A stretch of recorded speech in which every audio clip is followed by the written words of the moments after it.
एक बहुत पुरानी कहानी है। राजा महाराजाओं के जमाने की है। एक सम्राट का छोटा बेटा बड़ा उपद्रवी था। सम्राट की कोई बात ना सुनता, बहुत शैतानी करता और वो सम्राट बड़ा ही क्रोधी था। एक दिन अपने बेटे की शैतानियों से तंग आकर उसने अपने बेटे को घर से निकाल दिया। सम्राट के मंत्री उसे कहीं दूर छोड़कर आ गए।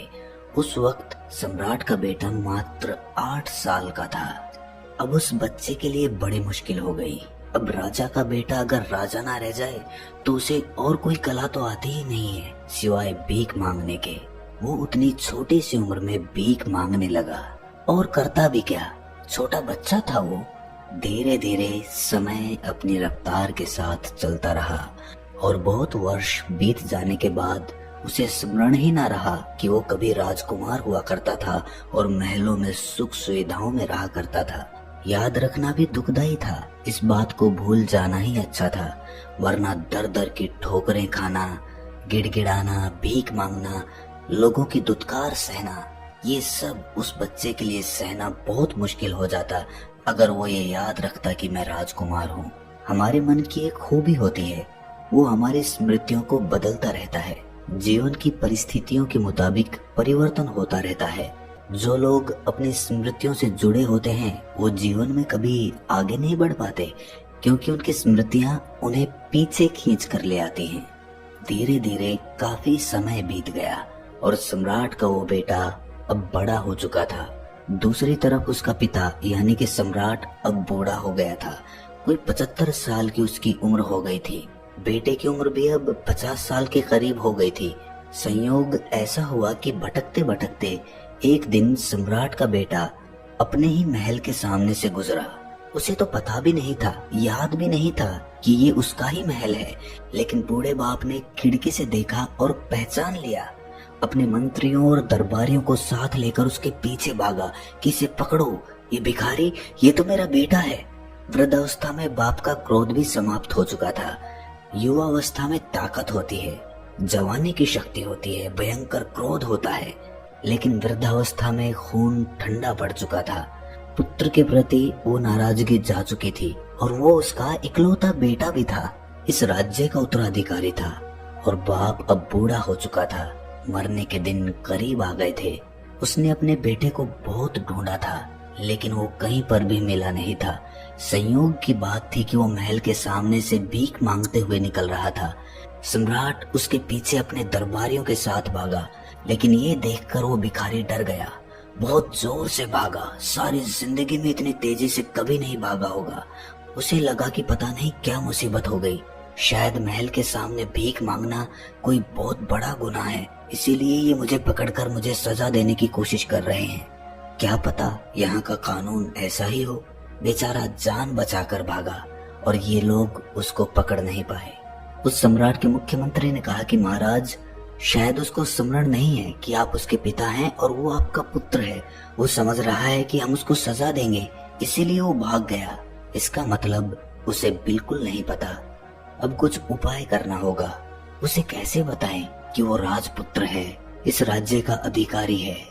सम्राट तो ये सुनकर रोने लगा और कहा कि कहीं से भी मेरे बेटे को मेरे लिए वापस लेकर आओ। मंत्रियों ने कहा कि महाराज, आप धीरज रखना, आप एकदम से उसको नहीं बताना कि वो आपका बेटा है। हम लोग धीरे धीरे उसे फुसलाने की कोशिश करेंगे, क्योंकि इतनी बड़ी बात है, वो यकीन नहीं कर पाएगा।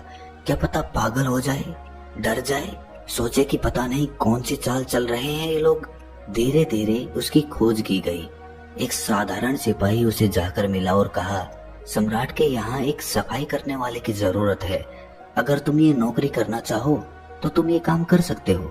उस भिखारी को ये बात सही लगी। उसने सोचा कि भीख मांगने से अच्छा तो नौकरी कर लेना है, पर सफाई करनी उसको आती नहीं थी।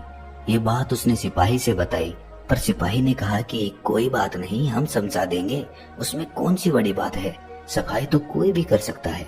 और उसके बाद वो भिखारी सफाई कर्मचारी के रूप में उस महल में काम करने लग गया। कोई महीना भर काम करने के बाद उसे उसी महल में माली के रूप में बगीचे में काम मिल गया। वरिष्ठ माली ने उसको कुछ सिखा दिया कि ऐसा करना है, पौधों में ऐसे पानी देना है, कटाई कैसे करनी है पौधों की, और अब उस भिखारी का अपने ऊपर कुछ विश्वास बढ़ने लगा था कि मैं राजमहल के बगीचे का माली हूँ। भीतर कुछ गरिमा भी पैदा हुई, कुछ आत्मसम्मान पैदा हुआ।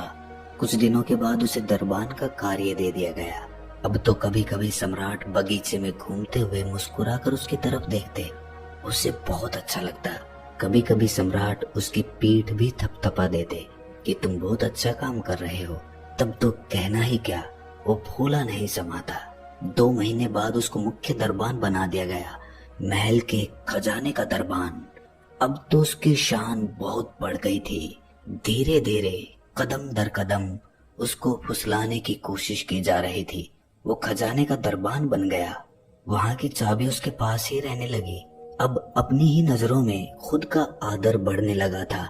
उसे लगा कि मेरी कुछ योग्यता तो है, कुछ तो है मुझ में, जो मुझे इस खजाने का खजांची बना दिया गया है। फिर एक दिन उसे मंत्रिमंडल में शामिल कर लिया गया। अब तो कहना ही क्या, वो राजा के सलाहकारों में से एक हो गया था। उसे अपनी किस्मत पर भरोसा ही नहीं आता था। और एक दिन प्रधानमंत्री ने कहा कि मैं बहुत बूढ़ा हो गया हूँ, मेरी उम्र हो गई है और हिंदू धर्म की प्रथा के अनुसार अब मैं ये पद छोड़ना चाहता हूँ और संन्यास्त होना चाहता हूँ, और मैं अपनी जगह इस योग्य उम्मीदवार को प्रधानमंत्री बनाने की सिफारिश करता हूँ। सम्राट ने मंजूरी दे दी कि ऐसा ही किया जाए। उस भिखारी को भरोसा तो ना आता था कि मेरा भाग्य इतना अच्छा कैसे हो सकता है, मुझ में ऐसा कौन सा गुण है जो ये लोग देख पा रहे हैं। कभी कभी शक भी होता था, लगता था कि जरूर मैं कोई गुणवान आदमी हूँ, तभी तो मुझे प्रधानमंत्री बना दिया गया। अब तो राजा के पास आना जाना काफी बार होता था। एक दिन में 2-4 बार कुछ सलाह मशविरा करना होता और राजा बड़े सम्मान के साथ उसके सामने पेश आते थे। राजमहल के सभी लोग उसे बड़ा प्रेम और सम्मान देते थे। एक दिन सम्राट ने उससे कहा कि मेरा कोई बेटा नहीं है और मैं तुम्हें पुत्रवत देखता हूँ और तुम्हें अपने राज्य का उत्तराधिकारी बनाना चाहता हूँ। तुम्हारे नाम वसीयत लिखना चाहता हूँ। सोचो उस भूतपूर्व भिखारी पर क्या गुजरी होगी। कहाँ 2-2 पैसे के लिए, सूखी रोटी के लिए भीख मांगता फिरता था और आज सम्राट बनने का मौका मिल गया था। और फिर एक दिन सम्राट ने उससे कहा कि अब वक्त हो गया है, मैं थक गया हूँ और अब मैं भी आध्यात्म में डूबना चाहता हूँ। अब तुम राजपाट संभालो। उस दिन से वो भिखारी उस राज्य का सम्राट बन गया। एक दिन पुराने सम्राट ने उसे अपने पास बुलाकर कहा कि अब मैं तुम्हें सच बता देता हूँ, तुम वास्तव में मेरे ही पुत्र हो, तुम ही इस राजगद्दी के अधिकारी हो। लेकिन तुम्हें एकदम से ये बात कहते तो तुम्हें ये बात हजम नहीं होती, इसीलिए ये 1.5 साल का समय खर्च हुआ। ये बात हम पहले दिन भी कह सकते थे, लेकिन तुम तो ऐसे बच के भागे थे जैसे हम तुम्हें कोई सजा देने वाले हों।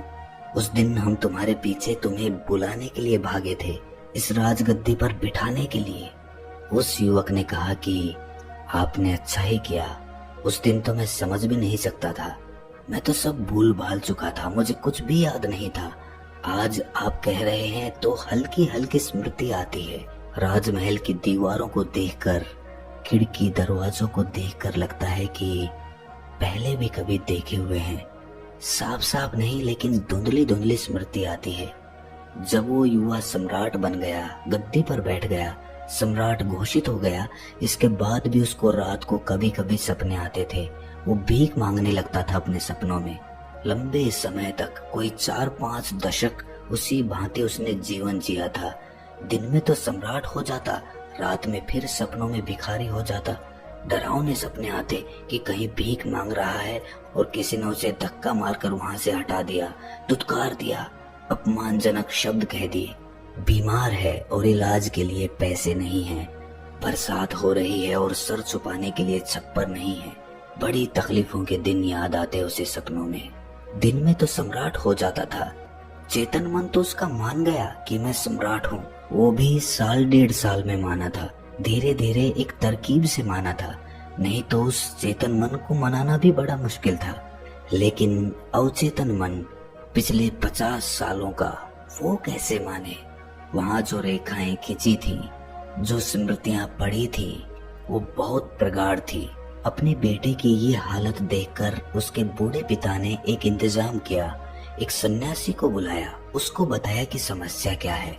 उसने उसको बताया कि ये दिन में तो राजा जैसा व्यवहार करता है, लेकिन सपने में फिर से भिखमंगा हो जाता है, रात भर दुखदाई सपने देखता है। इसके जीवन की कहानी 2 हिस्सों में बट गई। उस सन्यासी ने कहा कि थोड़े से सम्मोहन के प्रयोग इसके ऊपर करने होंगे। अवचेतन मन तक ये धारणा बिठानी होगी कि ये सम्राट है। अवचेतन मन को अभी तक यही लगता है कि ये भिखारी है। उस सन्यासी ने कोई 3 महीने रोज उस पर प्रयोग किए।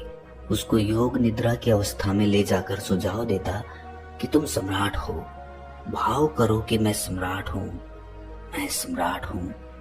रात सोते समय ये प्रयोग करता। यही भाव करते करते वो उसे सुला देता। चित्रात्मक रूप से उसको ये दिखाने की कोशिश करता कि तुम सम्राट हो। विशेषकर रात को सोते समय वो ये प्रयोग करता था।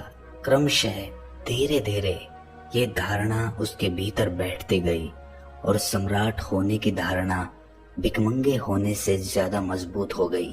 कोई 2-3 महीने का समय लगा, तब जाकर अवचेतन मन के वो पुराने सपने समाप्त हो गए। सुनने में ये कहानी विचित्र लगे, लेकिन हम सब की यही कहानी है। हम सब परमात्मा स्वरूप हैं। हमारी आत्मा स्वयं ब्रह्म है, लेकिन हम भूल गए हैं और लंबे समय तक भूले होने की वजह से एक साधारण इंसान अपने आप को समझने लगे हैं। आज कोई तुम्हें कहे कि तुम ही परमात्मा हो तो स्वीकार करना मुश्किल हो जाएगा। तुम हंसने लगोगे, तुम इसे मजाक समझोगे, क्योंकि हमारा अवचेतन मन अपने आप को एक साधारण इंसान समझने लगा है। हमारा चेतन मन तो जानता है कि कण कण में परमात्मा बसता है, हर आत्मा ब्रह्म स्वरूप है, लेकिन फिर भी कोई हमें कहे कि तुम परमात्मा हो तो ये हमें मजाक लगता है। क्यों? क्योंकि हमारा अवचेतन मन उसको स्वीकार नहीं कर सकता। अगर हम योग निद्रा में जाकर कुछ प्रयोगों के माध्यम से अपने अवचेतन मन में कोई भी धारणा स्थापित कर लें, किसी भी तरह की धारणा जो भी हम अपने जीवन में पाना चाहते हैं, आनंद, खुशी या फिर धन दौलत या कामयाबी, सफलता, कुछ भी, अगर योग निद्रा में जाकर ये प्रयोग किया जाए तो कोई भी काम, कोई भी सफलता बड़ी आसानी से प्राप्त की जा सकती है। बिस्तर में जाने के बाद और सोने से पहले जब हम आधी निद्रा में होते हैं, जब हमारा दिमाग बड़ी ही आसानी के साथ सम्मोहित किया जा सकता है, उस वक्त अगर हम अपने दिमाग में ये मंत्र दोहराते रहें कि जो मैं करना चाहता हूँ वो मुझे करना है, या जो भी हम हासिल करना चाहते हैं उसे मंत्र की भांति उस सम्मोहन वाली मनोदशा में हम दोहराते चले जाएं, तो कुछ हफ्तों के प्रयोग के बाद ही हमारा जीवन एकदम से परिवर्तित हो जाएगा। आप इस प्रयोग को जरूर आजमाएं, और अगर अवचेतन मन के बारे में आपको और भी जानकारी लेनी है तो कमेंट सेक्शन में कमेंट्स करके जरूर बताएं। अगर आप चाहेंगे तो आगे भी हम अवचेतन मन के प्रयोगों पर अपनी वीडियोस बनाते रहेंगे। तो कैसी लगी ये कहानी आपको कमेंट सेक्शन में जरूर बताना, और अच्छी लगी हो तो इस चैनल को सब्सक्राइब करके नोटिफिकेशन बेल को जरूर प्रेस कर देना, क्योंकि हम ऐसी ज्ञानवर्धक कहानियां आपके लिए लाते रहते हैं। तो आज के लिए इतना ही, मिलते हैं अगली कहानी में। तब तक के लिए अपना ख्याल रखें।